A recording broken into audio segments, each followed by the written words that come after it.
All right, the final question. When we started this series, I said something uncomfortable. I said that many men who think they're leading are actually following.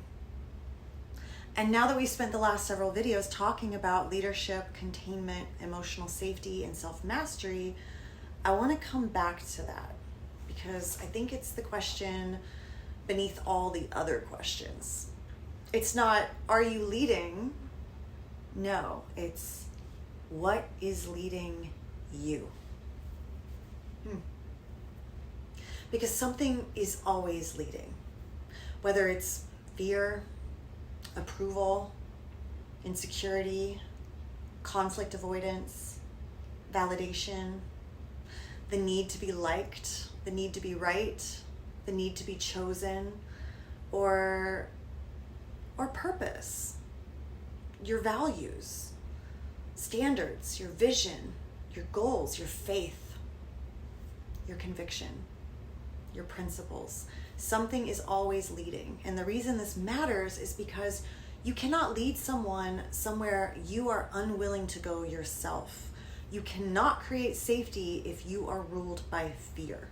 You cannot create trust if you are ruled by insecurity. You cannot create containment if you cannot contain yourself. And you cannot lead another person while being unconsciously led by everything around you.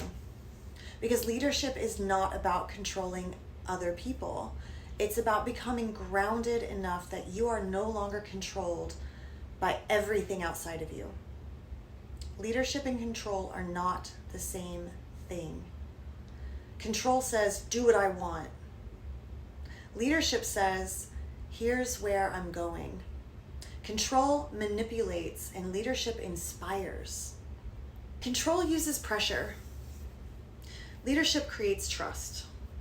Control requires compliance, while leadership creates willing participation. It requires consent. Control is afraid of freedom, and leadership depends on it. So if your leadership only works when someone agrees with you, oh dear, that's not leadership. That's control.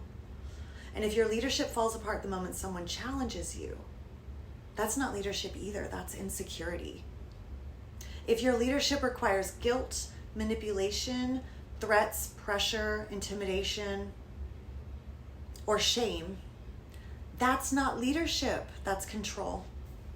Leadership doesn't force. Leadership holds. It holds direction. It holds presence. It holds connection.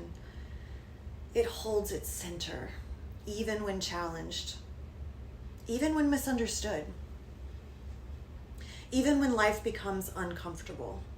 Because true leadership isn't about overpowering or controlling chaos.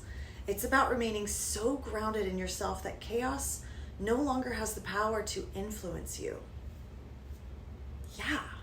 And perhaps that right there is the deepest lesson hidden inside this entire conversation. Because the question was never, can you lead a woman?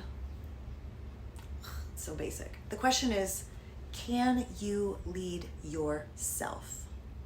Yes. And that brings us to this final piece. The story that helped me understand all of this more than a decade ago. The story of Lord Shiva and Kali Ma. Because hidden inside that story is everything we've talked about in this series. Seriously, it's about leadership, trust, containment, polarity, masculine steadiness, masculine leadership, masculine containment, feminine expression. And honestly, this story changed my life. And I've wanted to create this video for more than a decade now because it was one of the first teachings that helped me understand what was missing in all of these modern conversations about men, women, leadership, power, trust. It helped me understand the difference between control and containment on a whole nother level. The difference between force and presence. And ultimately, this is the story that helped me understand the deeper work I've spent years helping men do, and now working with mothers. So in many ways, this story is the foundation beneath everything I've shared in this series and everything that defines my work. It's the deeper teaching, right? It's the treasure, the hidden treasure, the piece that brings it all together. So if you made it this far, please join me, because the story of Shiva and Kali Ma isn't just a mythology.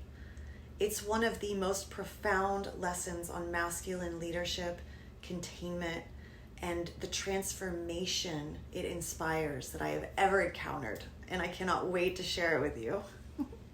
And that's where we're going next. So see ya, and stay curious.